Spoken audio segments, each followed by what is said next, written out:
Ever since I was young, I've loved thinking in numbers. I was brilliant with numbers, so that was what I stuck to doing. I excelled in my math classes all throughout my childhood. So much so that many of my math teachers gave me advanced lessons to keep me on my toes. But it was never a problem with me. I could fix the errors and solve the problems, but that was only a small part of how my brain worked. I'm always counting things. Everything, to be exact. I can't go through the day without numbers rolling through my head. When I wake up, I count my fingers and toes. In the shower, I count the square floor tiles. At breakfast, I count how many pieces of cereal are on my spoon before placing it in my mouth. On the way to town, I count the number of cars I pass. Some of you may think that this little habit is strange, but it's always been a part of who I am. I always remember these numbers as well. In fact, I can tell you right now that there are exactly 30 socks in my drawer. 15 pairs if you want to count it that way. I know that there are 8 eggs left in the carton in my fridge, 6 pieces of bread in the box, 11 icons on my computer desktop, 3 freckles on my hand. Sorry. The list goes on. Remembering all of it is a curse and a blessing. It helps me keep track of where everything is and how I manage most of it. But the downside is that it comes with very acute paranoia. While I can obviously remember all of these numbers, I constantly worry about them changing without my knowledge. I once kicked my old high school friend out of my house when she didn't tell me that she had taken one of the 7 pieces of gum I had left in the packet. Seeing that there were only 6. Knowing that one of my life variables had changed without my permission made me tense. There wasn't much social interaction in my life. People were too hard to count and keep track of. They moved too much, they changed too much. They made my numbers unstable, and I could never keep track of all of them.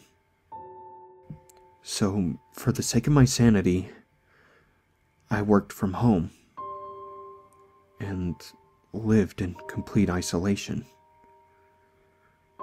Some of my family said that I wasted my talent away by picking a safe job, but I didn't need them in my life.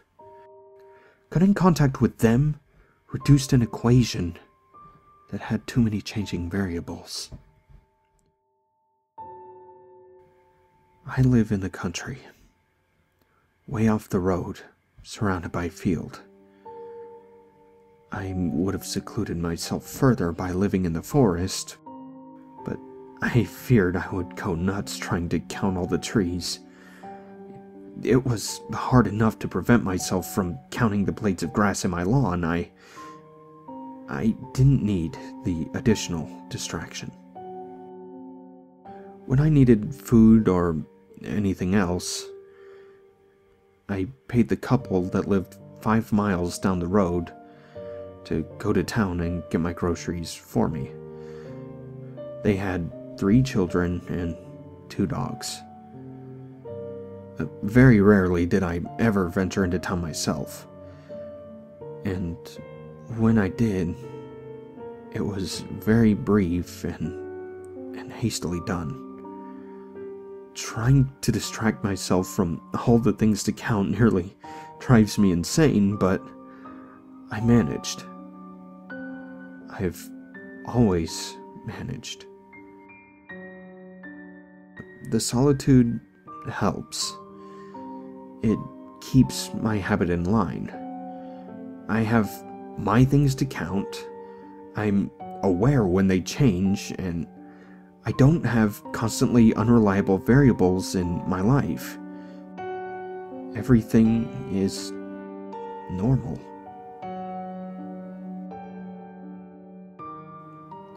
Until that one day, I tried to tell myself that it wasn't true, that I was miscounting.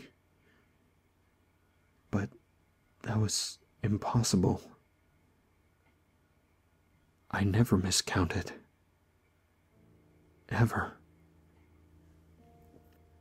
When I went to pour my cereal that morning, I noticed something horribly wrong. I had exactly 8 of each piece of silverware in my drawer. 8 forks, 8 spoons, 8 butter knives, 8, 8, 8. But when I was counting my spoons, I was 1 short. Immediately perturbed, I combed the entire house for the missing spoon. In my search, I also found that one of the 5 beads on my curtain drawstring was missing, one of my 30 socks gone, and 2 pieces of the 6 pieces of bread I had left had mysteriously disappeared. I felt heat rising to my head, and my vision hazing. My numbers were wrong. Someone had changed them. Someone had gotten into my house and changed them. Many people would not jump to conclusions at losing such small, easy-to-misplace or forgettable things. People lose things all the time. But not me.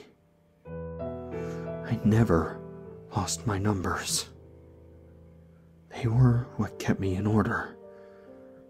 I had control over my numbers, no one else.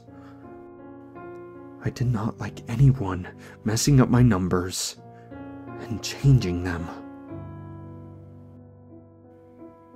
They were mine.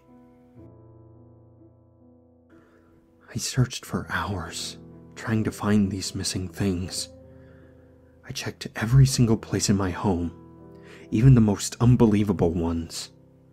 I even called up that family 5 miles down and asked if one of their 3 children had touched anything the last time they'd been delivering my groceries. Though I knew I had counted these things after that. They hadn't. Or at least, the parents didn't believe so. I had been searching so fiercely that I had almost skipped my time for working. Though I didn't want to give up on looking for these lost numbers, I forced myself to sit down and start working at my computer. The whole time I edited reports, I thought of my missing numbers. Usually, I would keep track of word count and add up all the errors I corrected, but I couldn't pull my thoughts away from my disturbing findings. Not only was I completely off balance. I was worried for my safety. It was obvious that someone had come in and taken these things.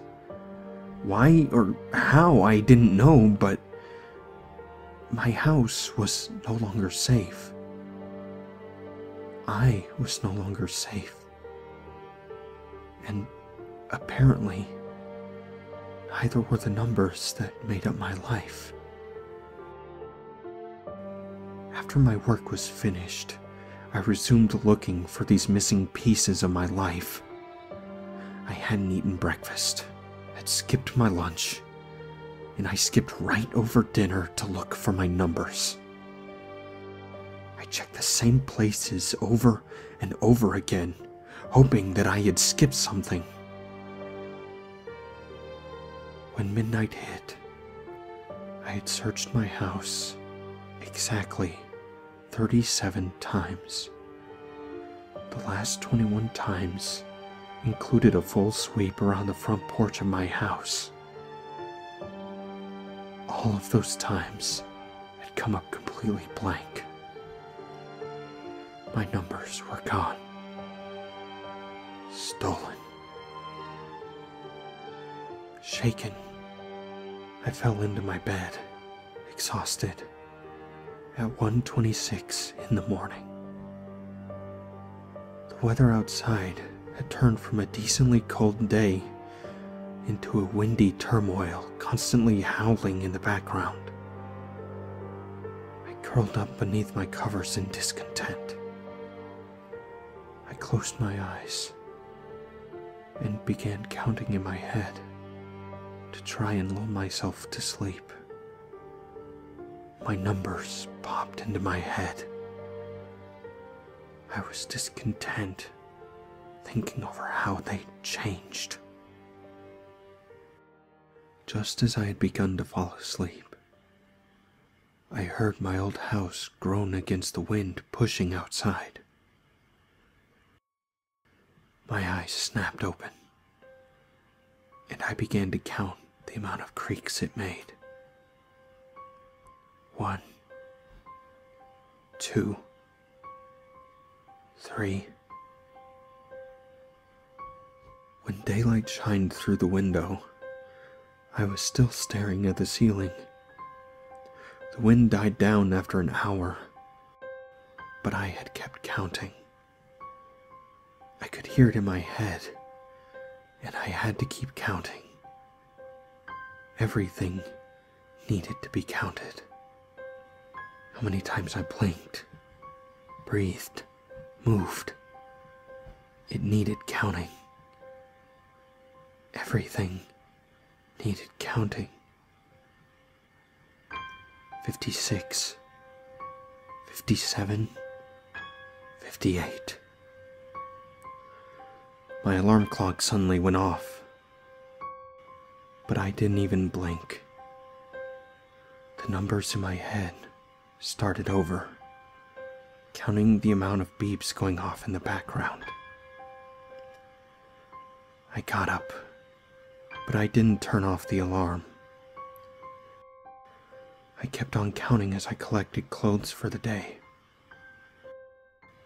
My whole face twitched when I saw that one of my shirts was missing, along with one shoe from a pair. It was becoming harder to breathe. I was seeing red, but I was still counting. 1, 2, 3. I walked into the bathroom, my arms clenching violently after seeing the fake plant in the hallway suddenly had 35 leaves instead of 36.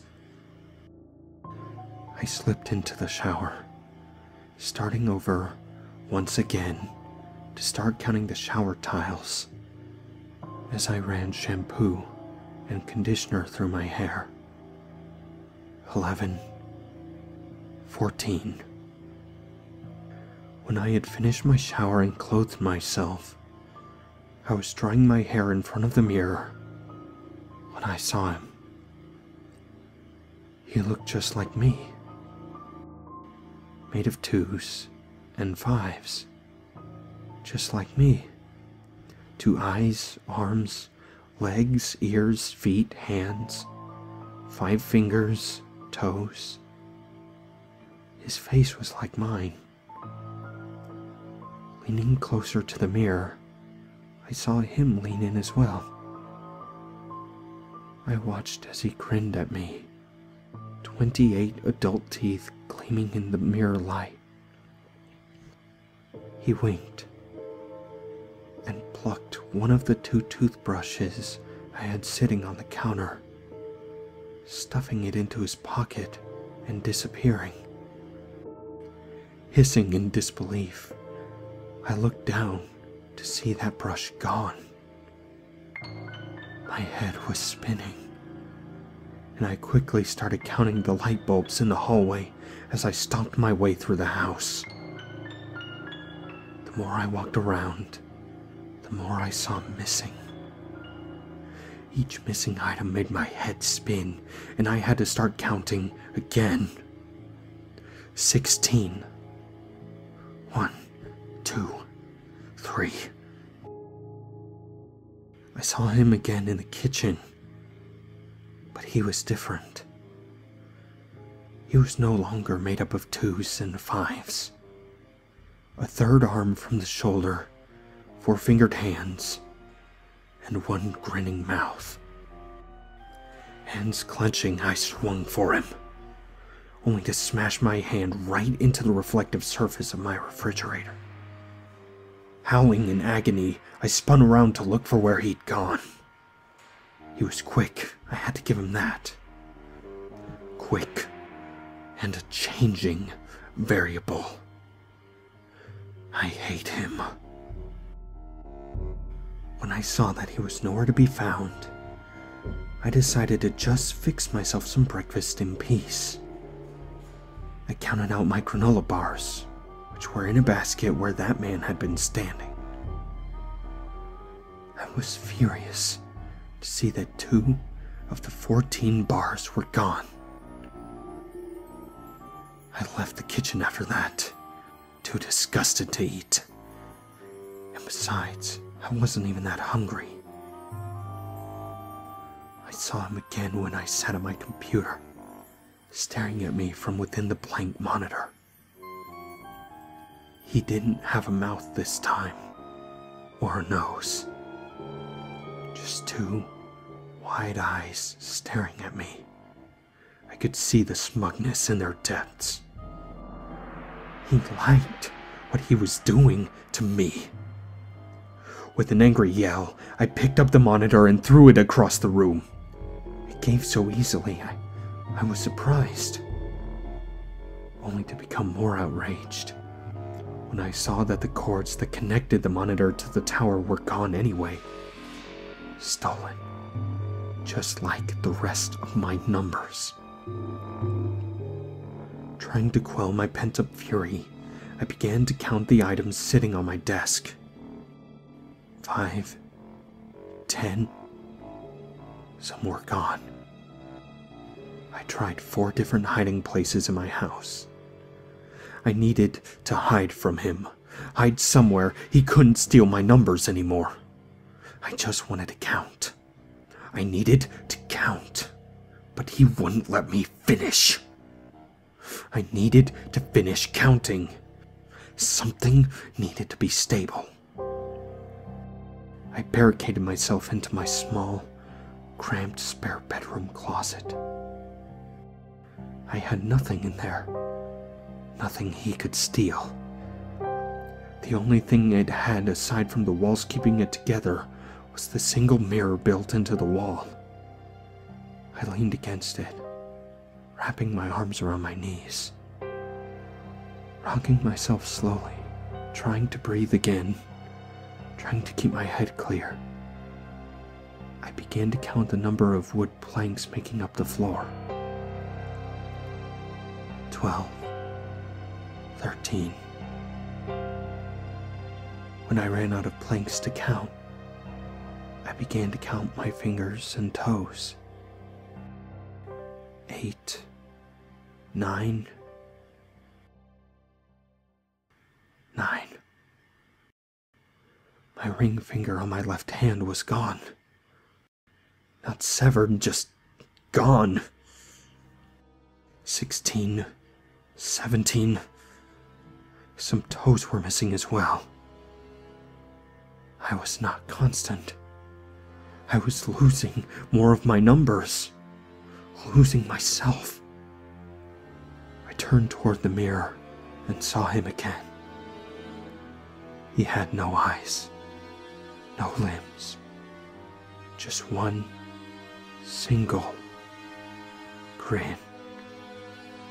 He was smiling at me, knowing what I was thinking. I craned my head back slowly, watching him do the same. Once I was back far enough, I rammed myself straight forward, smashing my head against the glass of the mirror. 1, 2, 3. I could feel 5 glass shards in my face. I felt my head throb 4 times before I began to slip under. The 3 crashes of shattering glass played in a loop through my head. 2 times, my vision blurred before going black. And only once did I smile, knowing that I had finally solved the biggest equation of all.